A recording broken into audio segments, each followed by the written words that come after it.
حميد مجيد بلغ العلا بكماله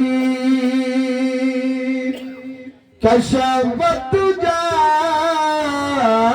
بجماله حسنت جميع خصاله صلوا عليه وآله لا إله إلا الله لا إله إلا الله لا إله إلا الله لا إله إلا الله محبتي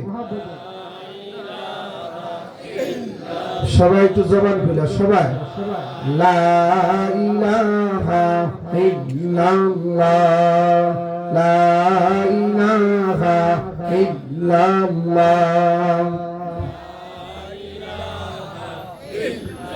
বাইজান বহু দূরে মদিনা আমরা কেমনে যাব জানি না বহু দূরে মদিনা আমরা কেমনে যাব জানি না দয়া কর দয়াল আল্লাহ দয়া কর দয়াল আল্লাহ ফুরাও মনের বাসনা লা ইলাহা ইল্লাল্লাহ লা ইলাহা ইল্লাল্লাহ লা ইলাহা ইল্লাল্লাহ সুবহানাল্লাহ ওয়ালহামদুলিল্লাহ লা ইলাহা ইল্লাল্লাহ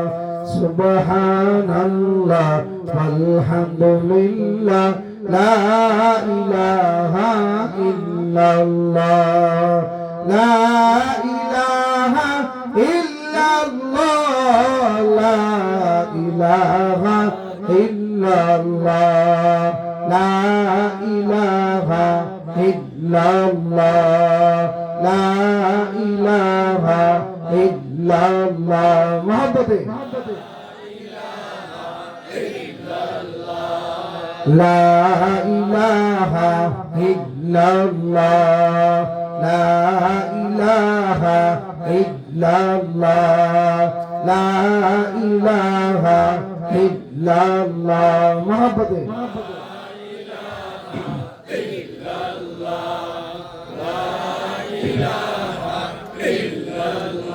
লা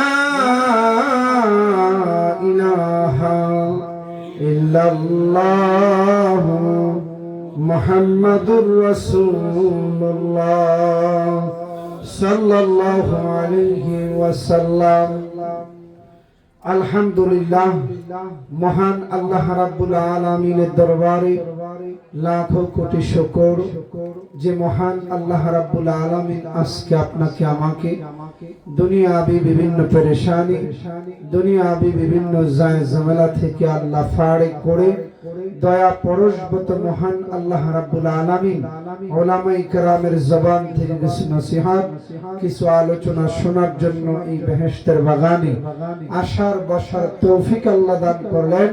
এইজন্য আমরা সবাই মহান আল্লাহ তাআলার দরবারে শুকরিয়া আদায় করি আলহামদুলিল্লাহ। একটু ভলিটা কমাই দেন, রিপিট আওয়াজটা একটু বাড়াই দিন, এই যে বাবা আমরা আজকে এই শীতের রজনীর আরামের ঘুমটাকে অপেক্ষা করে আমরা আমাদের প্রয়োজনীয় কাজগুলো রেখে এই যে ধ্বনিটা আসছে যে ধ্বনিটা এটা কমাই হবে আজকে যে আমরা আমাদের এই প্রয়োজনীয় কাজ এই শীতের রজনীর আরামের ঘুমটাকে রেখে আমরা উলামায়ে কেরামের জবান থেকে নসিহত শোনার জন্য এই বেহেশতের বাগানে আসছি।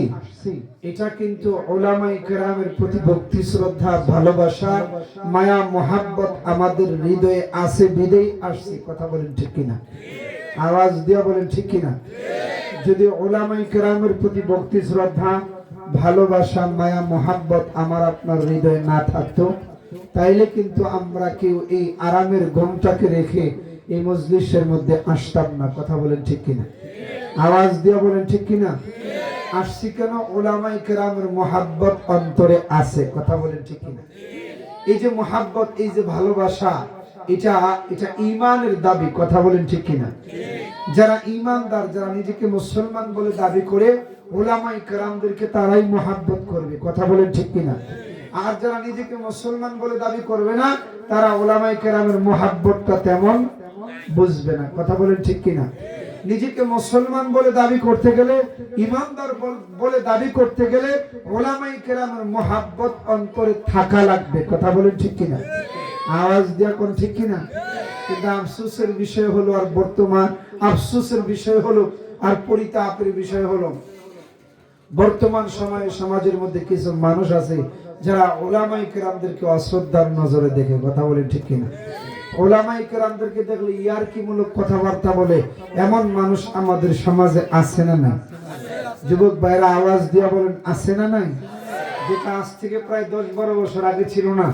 আমরা ছাত্র জমানায় দেখেছি, কোন আলেম যখন রাস্তায় বের হইতো, সমাজের কোন যুবক দেখতে পাইলে ওই আলেমের সম্মানার্থে রাস্তার পাশে দাঁড়ায় যেত।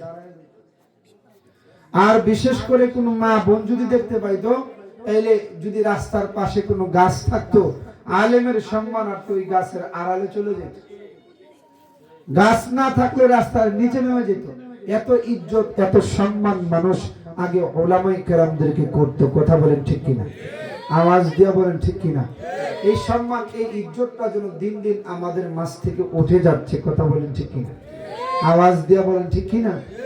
কারণ উলামায়ে কেরামের ভাবমূর্তিকে নষ্ট করে দেওয়ার জন্য আমাদের সমাজের ভিতরে এক শ্রেণীর মুনাফিক কাজ করে। কথা বলেন ঠিক কিনা?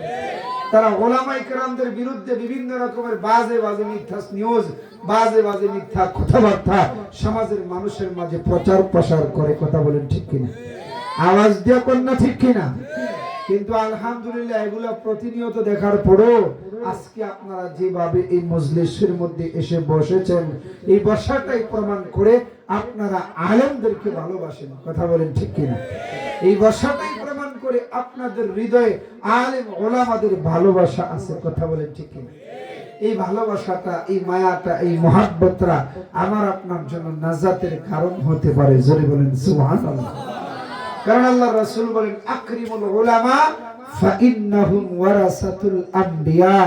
তোমরা উলামায়ে কেরামদেরকে মহব্বত করো, কারণ তারা হলো নবীদের ওয়ারিস। কথা বলেন ঠিক কিনা? এইজন্য উলামায়ে কেরামদেরকে মহব্বত করব তো ইনশাআল্লাহ। কারা কারা করবে একটু হাত উঠায় দেখেন। লিল্লাহি তাকবীর, লিল্লাহি তাকবীর। আল্লাহ কবুল করুক। সবাই বলি আমিন। আর জোরে বলি আমিন। বাবা, আমি আপনাদের সামনে পবিত্র কোরআন থেকে একখানা আয়াত তেলাওয়াত করেছি। কারণ বর্তমান সময়ে আমরা সমসাময়িক বহু বিষয় উলামায়ে কেরামের জবান থেকে শুনি, কিন্তু আমি আপনাদের সামনে একান্ত দুইটা জরুরি বিষয়, একান্ত দুইটা গুরুত্বপূর্ণ বিষয় আলোচনার নিয়তে পবিত্র কোরআনে বর্ণিত সূরাতুল বনী ইসরাইল থেকে একখানা আয়াতের জুজ তেলাওয়াত করেছি এবং আল্লাহর রাসূলের অসংখ্য হাদিস থেকে একখানা হাদিস আমি আপনাদের সামনে পাঠ করেছি। কারণ বর্তমান দুনিয়ার জমিনে দুই শ্রেণীর মানুষ আছে যারা নিজেদের দাবির সপক্ষে কাজ করে না। কথা বলেন ঠিক কিনা? দাবি করে একটা, কাজের বেলায় আরেকটা। এর মধ্যে এক শ্রেণীর মানুষ হলো, কিছু মানুষ আছে নিজেকে আল্লাহর গোলাম বলে দাবি করে, আল্লাহর বান্দা বলে দাবি করে, কিন্তু ইবাদতের বেলায় মসজিদের মধ্যে খুঁজে পাওয়া যায় না। কথা বলেন ঠিক কিনা? আওয়াজ দিয়ে কোন না ঠিক কিনা? এমন মানুষ আছে না নাই? আরো জোরে বলেন, আছে না নাই? দাবির বেলায় বান্দা আর ইবাদতের বেলায় আল্লাহর দ্বারে কাছে। আরেক শ্রেণীর মানুষ আছে বাবে বুঝায় মা বাবারে খুব মহব্বত করে, কিন্তু খেদমতের বেলায় দ্বারে কাছেও না। কথা বলেন ঠিক কিনা? সারা বছর কত সুযোগ ছিল দুনিয়ার হায়াতে মা বাবার খেদমত করার, মা বাবার খেদমত তো করতোই না, মা বাবার সাথে দুর্ব্যবহার করত, কিন্তু মৃত্যু আসার পরে এমন একটা জিয়াফতের আয়োজন করে সে বুঝায় যে আমি আমার বাপ মারে সবচাইতে বেশি ভালোবাসি। কি বলেন ঠিক কিনা? এমন মানুষ আমাদের সমাজে আছে না নাই? আরো জোরে বলেন, আছে না নাই? মরার পরে মহল্লার মানুষরে খাওয়াইলে বুঝি মা বাবার হক আদায় হয়। আরো জোরে বলেন, মরার পরে গরু জবাই করে খাওয়াইলে বুঝি মা বাবার হক আদায় হয়।